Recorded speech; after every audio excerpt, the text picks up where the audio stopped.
Fala galera, bem-vindos a mais um Board Game Don'ts. Pessoal, então continuando a série dos personagens iniciais de Gloomhaven, hoje a gente vai falar do Tinker. Galera, fica aí, tem muita novidade legal, muita estratégia bacana aí, algumas experiências e bora pro play!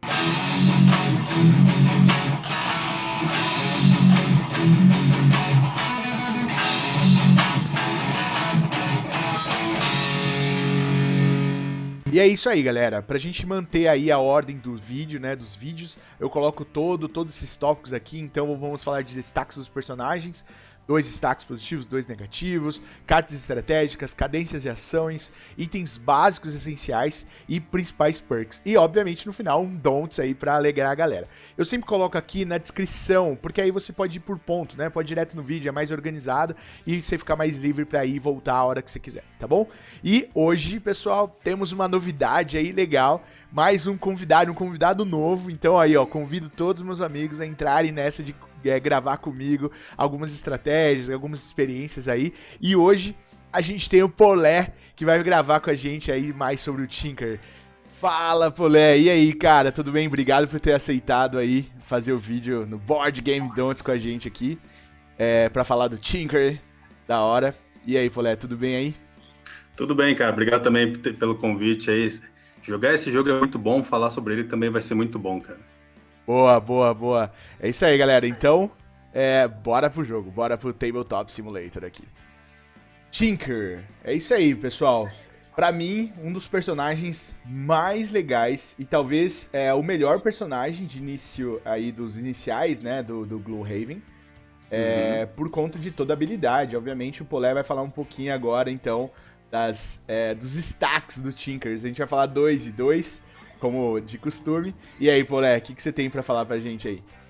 Cara, como você comentou, assim, o Tinker é um ótimo personagem, principalmente porque ele é muito flexível, né? Ele faz de tudo um pouco, né? Ele não é o melhor em nenhum dos atributos, mas ele é bom em todos os atributos. Por exemplo, ele não tem a melhor saúde, por exemplo, o Brutus é bem melhor em saúde, mas ele tem uma ótima saúde. Ele não tem o melhor movimento. Por exemplo, o Mighty Thief movimenta bem mais do que ele, mas ele ainda consegue se movimentar bem. Ele não tem a melhor iniciativa, só que a iniciativa dele é muito boa. O Spellweaver, por exemplo, tem uma iniciativa melhores.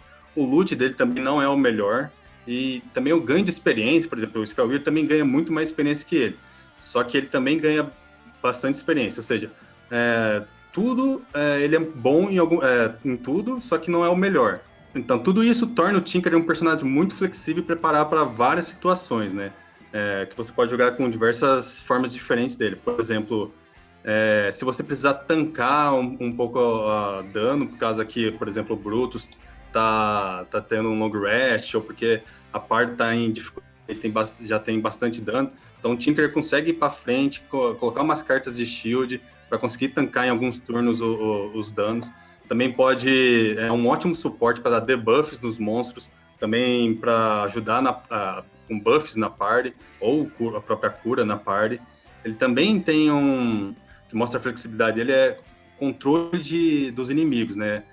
Controlar as hordas dos inimigos, fazer o manejo delas, tanto dando stun, immobilize, ou puxando, empurrando, esse tipo de coisa. E além disso, ele também é um ótimo em dar dano, né? Tanto dano em área, principalmente dano em área, melhor dizendo. Então a vantagem do Tinker é ter essa flexibilidade de poder fazer tudo na party, ajudar a party com tudo, de uma forma boa, pelo menos. Não é o melhor em alguns aspectos, mas ele consegue ajudar bastante a party. Ficou bem claro, cara. Pra mim, quando eu joguei com ele na party, ele faz tudo mesmo, ajuda pra caramba, é muito versátil.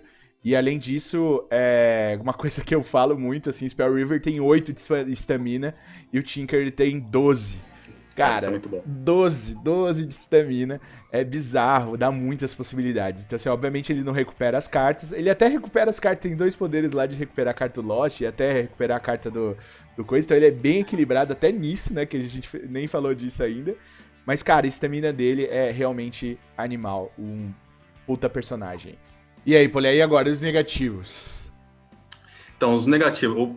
O primeiro ponto, o que mais se destaca, assim, é que ele tem pouco loot nas cartas. O único loot que ele tem ele vai pro Lost, né? Ou seja, Quando eu joguei com o Tinker, ele foi pobre basicamente a campanha dele inteira, né? Até chegar no nível 9. Isso quer dizer o quê? Que você vai conseguir os itens que você quer, os itens melhorados, os itens melhores, mais tarde com relação aos outros personagens que tá jogando com você, né? Então vai demorar um pouco para você conseguir esses itens e você vai também ter menos encantamento nas suas cartas, né? Eu com level 9 no Tinker, eu só consegui um encantamento com meus próprios dinheiro, com meu próprio dinheiro, né? Não com outras formas. Claro que eu também ajudei bastante o Santuário, né, para melhorar lá a Gloomhaven, né, a prosperidade de Gloomhaven, mas o fato dele ter pouco dinheiro vai atrapalhar um pouco nisso, né. E outro ponto negativo é que todas as cartas de ganhar experiência do Tinker, sem exceção, são cartas que vão para o Lost, né. Então, é ruim porque você vai ter que administrar bem quando você vai poder ganhar experiência ou não. Às vezes você não vai conseguir maximizar essa experiência, esse ganho de experiência, né? Mas ainda assim é um bom ganho de experiência. Boa. É isso aí. Boa, boa, boa. Cartas estratégicas. Pessoal, então vamos lá. Aqui a gente dividiu em 4 grupos, né? Como a gente faz de costume. De fato, não foi fácil pro Tinker, dado que o Polé falou aí no começo do vídeo, né, Polé? Tipo, tudo um pouco, eles fazem tudo um pouco. Então a gente conseguiu dividir pra vocês da seguinte maneira. Aqui em cima são cartas de só ataque, teoricamente são ataques massivos e não tem um debuff ou um buff, tá bom? Então são ataques massivos. Aqui nessa linha aqui, então a gente tem cartas funcionais, ou seja, cartas que fazem você controlar o jogo, né? Sendo movimentar inimigo, ou sendo colocar um decoy, então são cartas funcionais aí pro jogo. E aqui, nessa terceira linha, a gente tem os debuffs com ataque, então é bem importante essas cartas, daqui a pouco o Polé vai falar pra gente. E a última linha, obviamente, são aquelas cartas de healing, né? Basicamente ele tem tudo um pouco dentro dessas cartas, podem ver que são todas diferentes aqui embaixo. Mas elas são focadas em healing. Então a gente viu nessas 4 aqui, obviamente, da esquerda para a direita, no sentido da iniciativa aí. E aí, Polé? Quais dessas cartas são as mais importantes para você, na sua opinião, obviamente? Ou as 3, ou as 4, ou aquelas que você mais jogava? É difícil realmente elencar assim, as principais cartas, porque, como eu disse, o Tinker ele varia o tipo de jogo de quest para quest, né? Então não necessariamente você vai elencar as melhores 12 cartas para você sempre jogar com ela e no máximo ir substituindo as de melhores níveis quando você vai evoluindo. Não, a determinada situação, o tipo de jogo que vai ser, determinada party, você tenta fazer um jogo mais, por exemplo, focado em dano, ou um jogo mais focado em controle, as cartas funcionais, ou em healing, né? Então é difícil realmente elencar, mas a gente, pela experiência que eu tive jogando com o Tinker, as cartas que eu mais usava, por exemplo, essa do Decoy, que ela é muito parte de cima, é o próprio Decoy, porque ela é um controle das ordens inimigas. Por exemplo, quando a party está em maus bocados, vamos dizer assim, né? Tem muitos inimigos e vai ter muitos ataques naquele turno, você coloca o Decoy, porque esse Decoy é muito bom, que ele aguenta muito dano. Então, uns 3 ataques em média, ele vai concentrar os inimigos nele. Então, aliviando um pouco os danos na party, né? Então, isso é muito bom. E além da parte de cima, a parte de baixo também é um healing, né? Que ajuda bastante também, né? Então, essa carta é muito boa para se ter. A outra carta muito boa também é essa aqui, do ataque massivo, que é um dos ataques mais fortes do Tinker no começo, que ele ganha experiência, força 4, ataque em área, range, e além disso faz um combo com o Mind Thief ou era o Spellweaver que precisava do Darkness? Os dois. E faz um combo com o Spellweaver com o Spellweaver e o Mind Thief que precisam do Dark. E além disso, a parte de baixo da carta, Movimento 4 também é muito bom, né? Pra sair de certas situações. Então, ficamos com essas 2 cartas por enquanto, certo? Isso. Essas cartas são ótimas, aí as outras aí vai de acordo com a par, né? Essas 2 cartas eu aconselho nunca deixar de ter no começo, porque são cartas são cartas de ataque que não se perdem, que não vão pro Lost. Essa carta de stun aqui, ótima quando de repente vem um inimigo, ela não é muito forte para dar damage, mas quando vem um inimigo muito forte, você dá um stun para dar um turno a mais aí para sua parte se preparar ou dar mais dano nela. Então são cartas que eu recomendo nunca deixar de ter na mão, principalmente no começo do jogo, nas primeiras quests. Boa, boa. E, Polé, tem alguma carta que você não recomenda ou que você não colocaria nas 12 primeiras? Com certeza, essa é a principal que eu não recomendo. Eu inicialmente colocava ela no começo, quando eu comecei a jogar com Tinker, achando que ela é muito boa, ia healar bastante, ganhar experiência, movimentar bem. Só que ela é um double lost. Então, assim, você vai ter que ficar usando a parte básica dela para umas 3, 4 vezes, para assim, num momento situacional, no momento específico, você poder usar ela, né? Então, assim, double lost eu não recomendo. Cadências de ações, pessoal. Vamos lá, Polé. O que você tem pra gente? Então, eu selecionei essas aqui. De novo, né? Depende bastante do como está o começo do jogo, mas eu selecionei o que normalmente acontece. O que normalmente acontece no primeiro turno do jogo? Normalmente os outros personagens estão se dando buffs em si próprio, né? No próprio personagem. Por exemplo, o Mind Thief tá dando lá o buff que até o Kai comentou no último vídeo lá, que dá Deixa mais aqui pra dano. vocês aí também, hein? Vai lá. O Brutus também tá dando um buff em si, então normalmente no primeiro turno o resto da parte também tá se dando buffs, né?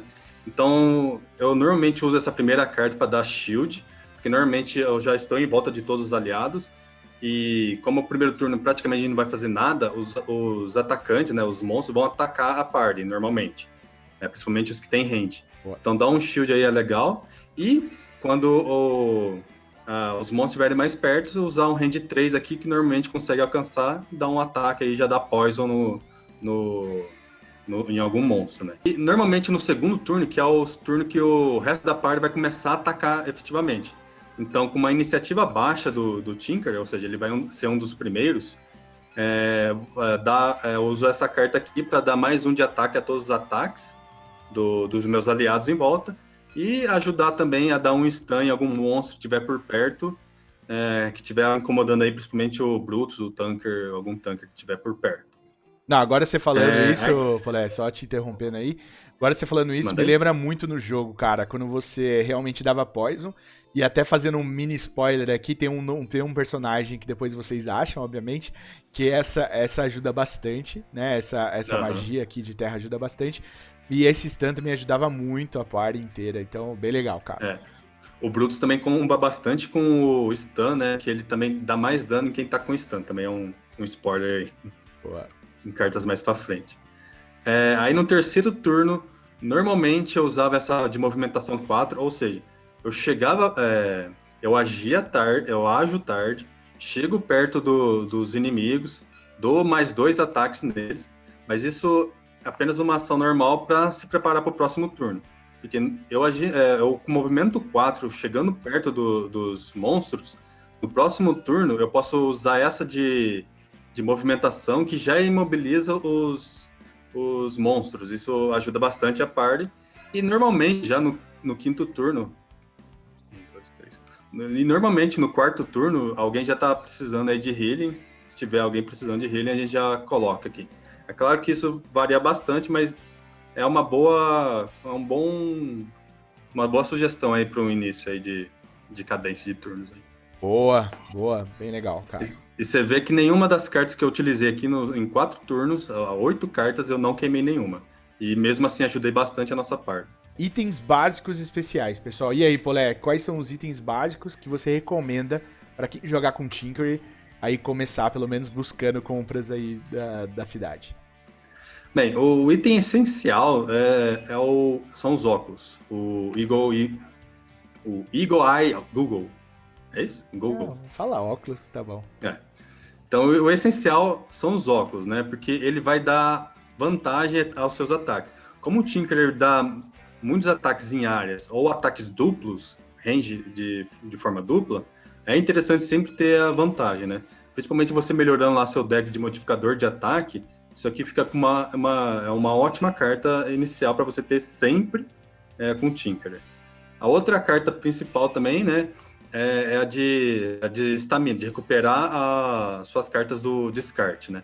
Como a gente comentou, o Tinker, ele tem bastante cartas, né? Então, ele descartar cartas não é tão prejudicial, mas você tendo essa poção de estamina aqui, ela te ajuda mais ainda a progredir durante o cenário. E além disso, você gasta cartas boas, descartando elas, e usa essa poção para recuperá-las para usar de novo, né? Esse é o principal efeito dela, mais do que recuperar para prolongar sua exaustão.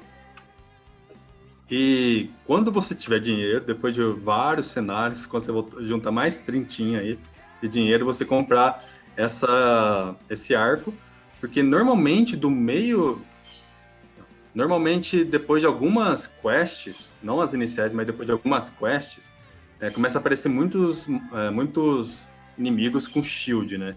Então, você combar o óculos com o arco em ataque de área é excelente aqui. Você se ajuda muito a party nesses inimigos mais chatinhos aí que tem shield, né? Boa, boa. Lá no Spell River também a gente coloca aqui, ó, pra você assistir de novo. Mas esses 2 itens são essenciais pra quem é range e realmente quem tem essa parte de inimigos que tem escudo, né? É animal esse combo. Top. Principais perks. É isso aí, pessoal. Então, aqui a gente já deixou pré-selecionado os principais perks. A gente vai explicar um pouquinho naquele esquema que a gente faz sempre nos vídeos, para você ter noção aí de como fica a sua distribuição de modificadores. Mas esses são os principais 4.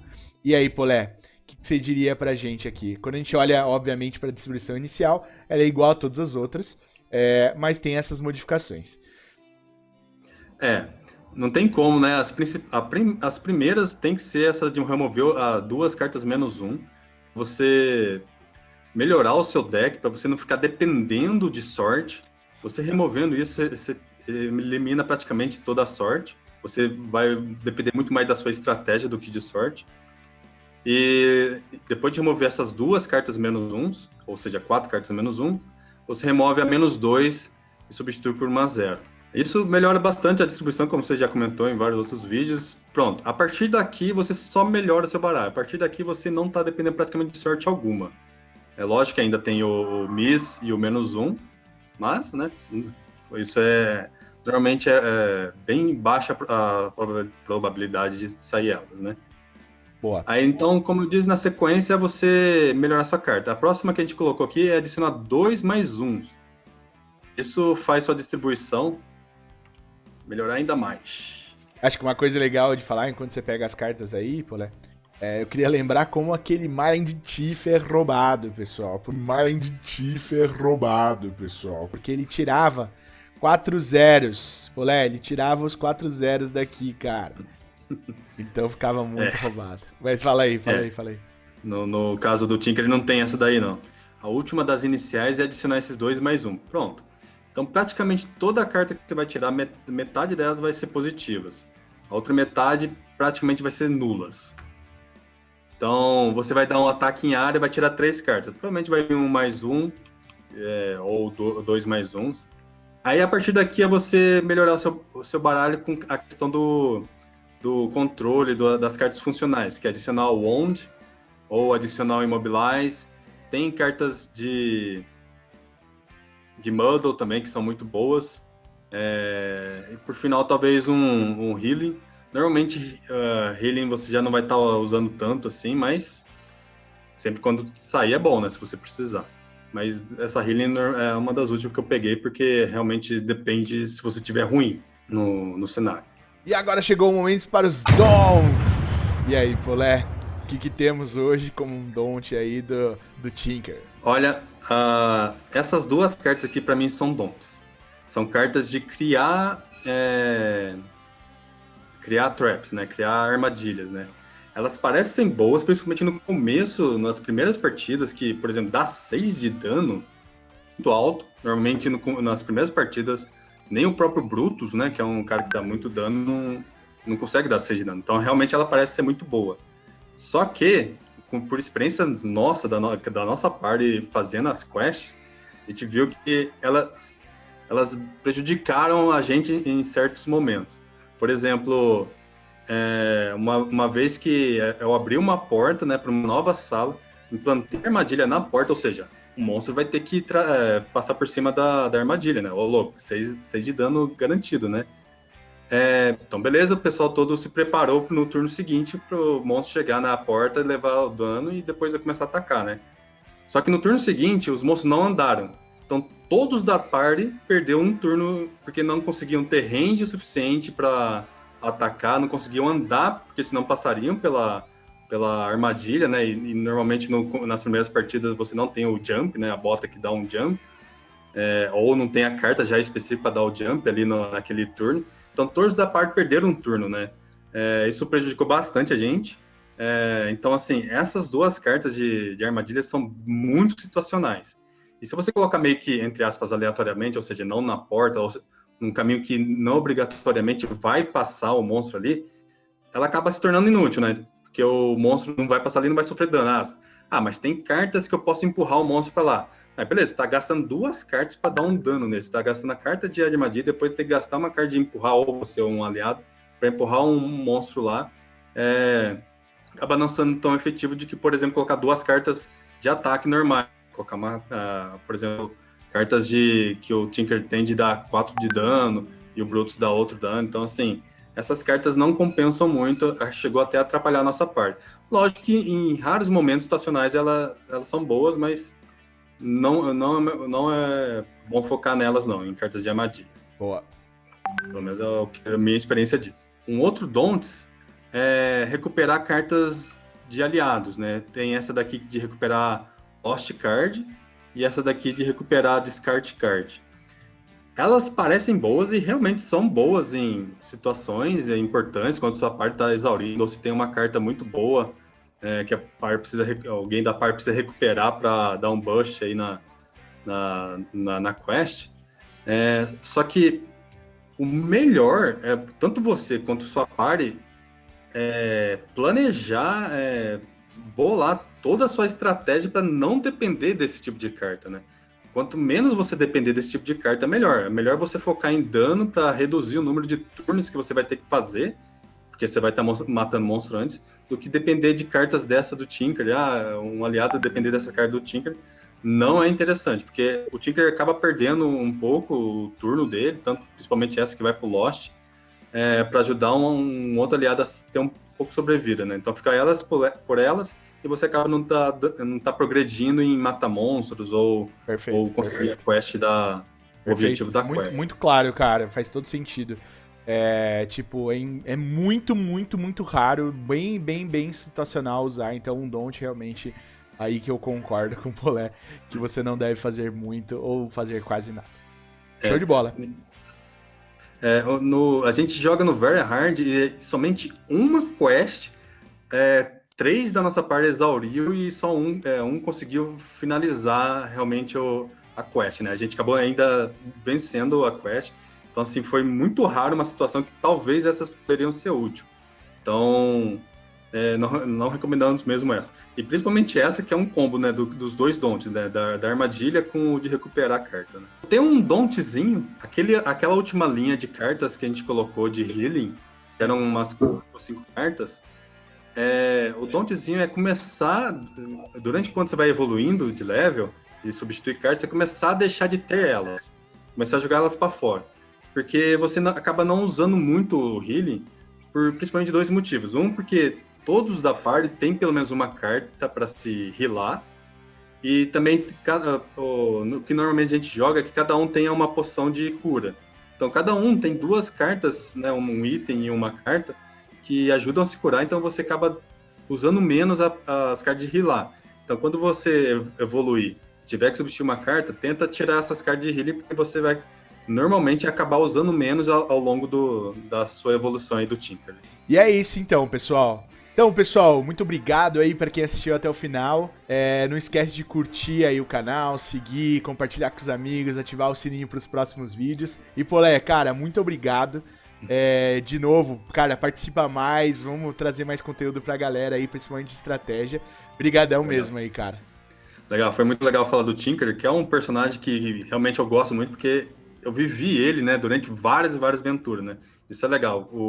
Parece um filho seu. Então você falar de um filho seu é muito bom, né? Boa, boa. Eu também. Quando eu falei do Spell River, tava aqui, ó, no sentimento, pô, Léo. Olha o sentimento do Spell River aqui. Personagem fodão, então, puta, eu gosto pra caramba. Então é isso, pessoal. Obrigado aí e valeu! Valeu, até mais.